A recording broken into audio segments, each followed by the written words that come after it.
Hi friends. ఈ మధ్య కాలంలో నేను ఒక్క రోజులోనే చాలా స్పీడ్‌గా చదివేసిన పుస్తకం 'అమ్మ డైరీలో కొన్ని పేజీలు'. యాక్చువల్‌గా ఈ పుస్తకం వచ్చి చాలా కాలమైంది.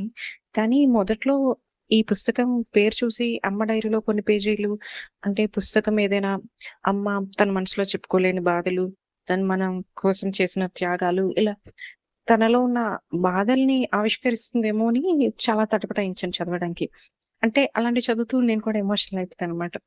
కానీ ఈ పుస్తకం చదువుతుంటే తెలిసింది ఇది అమ్మ జీవితంలో ఉండే ఒక మధురమైన క్షణాలు, తను మర్చిపోలేని జ్ఞాపకాలు, ఇలా ఒక అమ్మలో ఉన్న అందమైన జీవితాన్ని కూడా చూపించింది. ముఖ్యంగా ఈ పుస్తకంలో ప్రధానమైన క్యారెక్టర్స్ 4.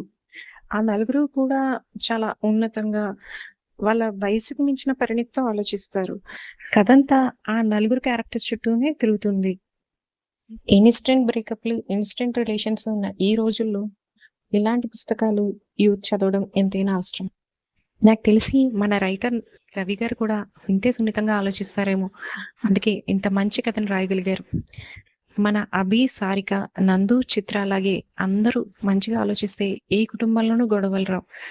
అలాగే ప్రతి అమ్మ డైరీలోనే కాదు, ప్రతి అమ్మాయి డైరీలో కూడా ఇంతే అందమైన పేజీలుంటాయి. Thank you.